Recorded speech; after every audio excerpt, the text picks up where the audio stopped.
Show him what I got. Can't read mine, can't read mine.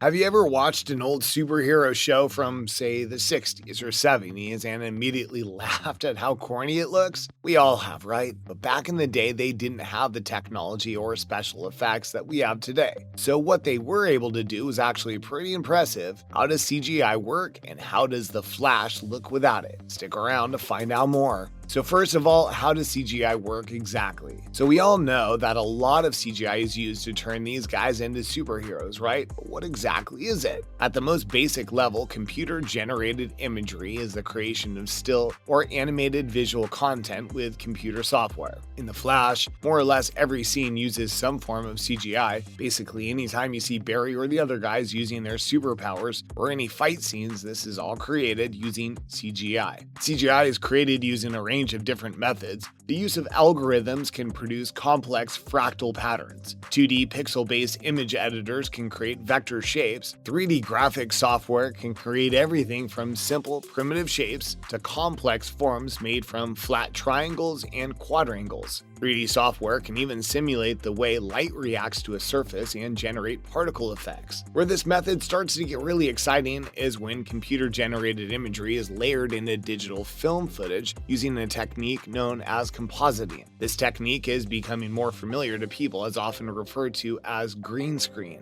Next, how's it used in The Flash? If you thought these actors were doing a lot of these stunts themselves, think again. The main stunt work in The Flash is done by these aforementioned special effects. In one particular behind-the-scenes video, we can see Barry Allen fighting alongside Supergirl against two female villains. Whilst the final footage looks pretty great, the raw shots look kinda lame. Sorry guys. We can see Grant Gustin, who plays Barry Allen, swirling his arms to create the vortex, and Supergirl actress Melissa Benoist blowing furiously. CGI then turns these basic movements into super cool effects. Without special effects, they look kinda silly. It's used extensively these days because it's often cheaper than physical methods, which rely on creating elaborate miniatures, hiring extras for crowd scenes, most commonly for when it's simply not safe or humanly possible to create the visuals. So the actors in The Flash will often do minimal acting, and the creators will rely heavily on making them look like superheroes via computer. For example, during the fight between the Flash and Zoom in Enter Zoom, Zoom catches and sends back a lightning bolt thrown by Barry, a move that Jay taught him earlier in the season. The two exchange blows before Zoom dislocates Barry's spine and then injects him with the speed-dampening serum Harry shot at him. After almost beating Barry to death, Zoom then drags his body around Central City for the citizens to see the defeated hero. Even though Barry loses, it still manages to be one of the show's best sequences. What about those flying scenes? Usually if an actor is seen flying in an episode, they're actually tied to a stationary wire, and the computer again does all the work to make it look as though they're flying. So what happens when the actors are in scenes alone with computer animations, and what are green screens? There are plenty of shots in The Flash where human actors appear to be in a shot alone with a computer-animated character. Looks super cool, right? But how does it actually look on set? The term green screen is used to describe a camera and editing trick.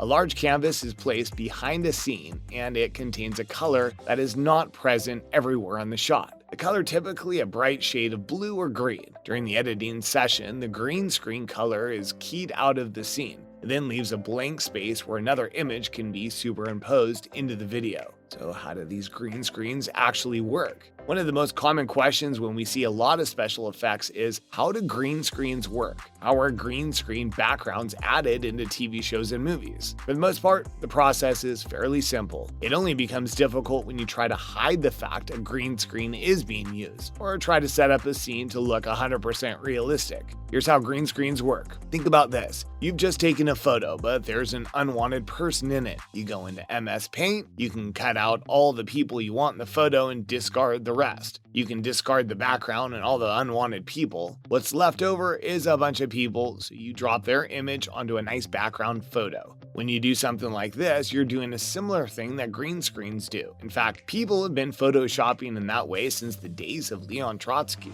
who was one of the first people to be edited out of photos. What is one of the most expensive episodes? The Gorilla City episode was VFX only. This was why it became one of the most expensive episodes of the whole series. The director and the VFX team had to build an entire city on the computer screen, which must have been super time consuming, maybe even a little tedious. They also had to put in hours of screen time making gorilla armor. It's not every day you see a gorilla in a combat helmet, right? Without the use of VFX and CGI, this episode just would not have been possible, obviously. And how about the fight scenes? Well, we all know the actors are not actually fighting, but how are these scenes actually filmed? One fan caught a glimpse of Barry Allen actor Grant Gustin dancing around a stationary target. And no, he's not nearly as fast as Barry in real life. We can see Grant slowly moving around his target, aiming fake punches at him. At one point, Grant accidentally brushes his head against his target's stationary arm, so they had to film the scene all over again from the start. Watching the video, Grant again looks a little silly. Sorry, Grant. So how about when they are kicked or punched in a fight scene and they go flying off into a wall or through a window? Well, it's pretty simple. They're attached to wires. When they're attacked by their nemesis, a machine then drags them back, usually into some object or other form for maximum effect. It's all safe, of course. The objects they're being pulled into are often soft props. Thank God. We wouldn't want them actually flying into real walls, right? So the scene where Barry runs on water,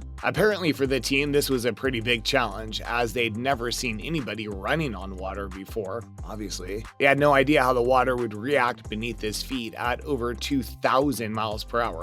They had to do painstaking research of boats, jet skis, etc., and how they interacted with the water, so they could try to replicate it on the computer screen. They also had to learn how to recreate an underwater explosion and draw it on a computer screen, while still keeping that ripple effect. Seems super complicated. Great jobs, guys. And how about replicating Barry's insane speeds? As we see pretty regularly, Barry likes to run fast. How do they replicate the effect this has on his surroundings? Well, it's pretty simple. They use a giant fan, which makes it seem like Barry is running at superhuman speeds. Not all things are CGI then. And finally, some behind-the-scenes secrets from the show. The identity of Reverse Flash was kept a secret on set. The producers made sure the identity of this great villain was kept a secret while filming. Most of the crew and cast didn't know the true identity of this villain. This was cleverly carried out as the crew filmed the reveal of the Reverse Flash using a stunt double. There's a new tweak in the hero's suit every season. Fans will notice small changes the Flash's suit gets every season. The details often match the comic book versions quite closely, so keep a close eye out. The cast and directing mix pretty often. Some of the cast have sat in the director's chair on some episodes. This includes Tom Cavanaugh, Reverse Flash, Dr. Harry Wells, and Danielle Panabaker, Caitlin Snow. Also, the number 52 is hidden in every episode of Season 1. The number 52 is a big deal in the DC universe, particularly in reference to the New 52 run.